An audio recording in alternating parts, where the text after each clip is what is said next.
All right, let's jump right into this. We're going to break down a way to build wealth that's, well, it's not the one your parents probably told you about.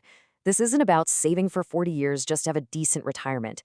This is about building real, life changing wealth, starting from zero, and doing it way faster than you've been told is even possible.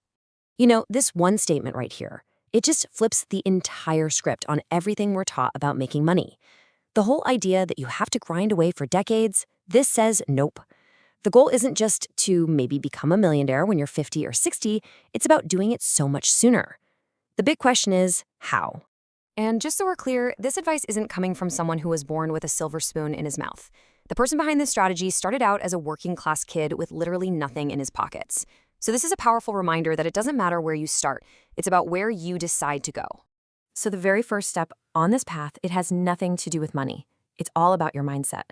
Specifically, it's about learning to defy a system that's pretty much designed to keep your ambitions small from the moment you're born. The guy telling this story remembers being in school, and the teacher asked the class to write down their dream job, car, and house. So he wrote down business owner, a Ferrari, and a mansion. You know what the teacher said? Be realistic. Lower your expectations. But right there, in that moment, he decided no, he wasn't going to. And that's the key takeaway here. If you let other people crush your dreams, you've already lost. You have to be the one to decide to break that cycle. Okay, so how do you actually build that defiant mindset? It really comes down to a few practical, rule-breaking principles. It's not just about, believing in yourself. It's about actively rewiring the way you think and, just as importantly, who you decide to listen to. These three rules are absolutely foundational. First, and this is a big one, stop taking money advice from people who aren't wealthy, even your friends and family. If they haven't done it, they're not the ones to ask. Second, when you hit a wall, don't just stare at the wall. Train your brain to come up with 10, not one, but 10 different ways to get over it, under it, or around it. And third, you have to get uncomfortable. He uses a great analogy. If Harry Potter had just stayed in that cupboard under the stairs, he never would have become a wizard and defeated Voldemort. All the growth, all the magic, happens when you leave your comfort zone and face the scary stuff. All right, so once that mindset is in place, it's time for action. This next part is all about that first huge moment, the leap you have to take to completely change the direction of your financial life. For our guy, this all started with a miserable job. He was a young carpenter's apprentice, super excited to learn the trade, but he got stuck with this horrible boss who just gave him all the worst, dirtiest jobs and made every single day a total drag. He knew, deep down, this was a dead end. So one night, he goes home, looks around his tiny little apartment, and asks himself this one simple, incredibly powerful question. He's 20 years old, no wife, no kids, no mortgage. What did he really have to lose? Quitting seemed terrifying, but what was the alternative? Staying there forever? And this is the punchline, he realized, the thing that changes everything. The fear of leaving was just an illusion. The real risk, the thing that would absolutely guarantee failure, was staying exactly where he was. So the very next day, he walked in and quit. Now, his path was starting a business, but the main point here applies to everyone. You have to take some kind of calculated risk to get your income up. For you, maybe that's a side hustle. Or maybe it's doing what a bunch of studies have shown. Job hopping every few years actually builds wealth way faster than staying loyal to one company. The point is, you have to consciously choose to break out of that low-income path. Okay, so you've got more income coming in. Now we get to the part that acts like a supercharger for everything else, investing.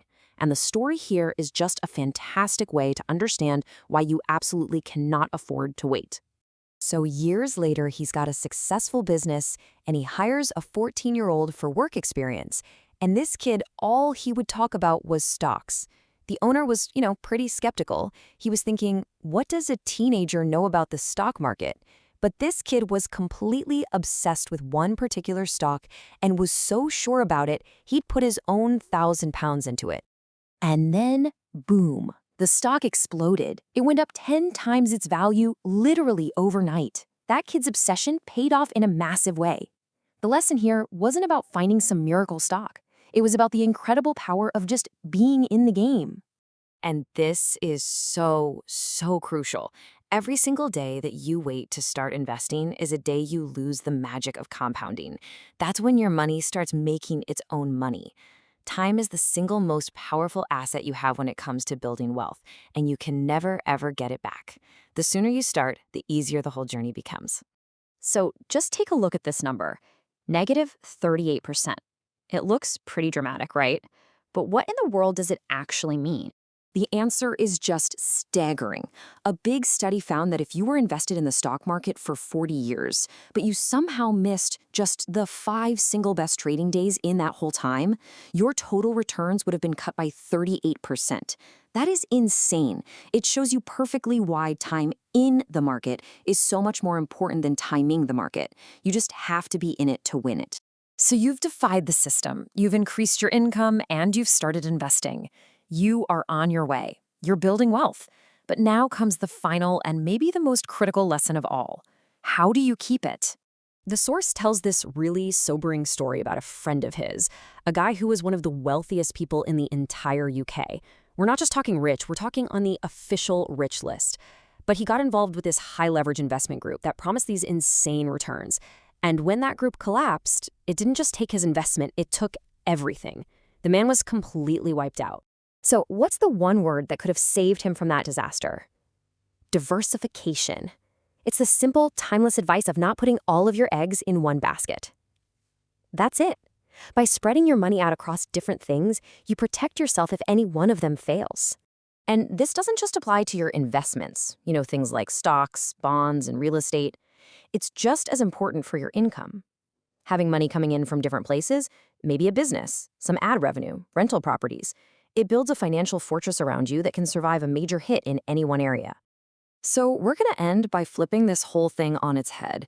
After hearing about all the risks of taking action, of trying something new, I want you to ask yourself this. What's the biggest risk you're taking right now by staying exactly where you are? What's the real cost of doing nothing?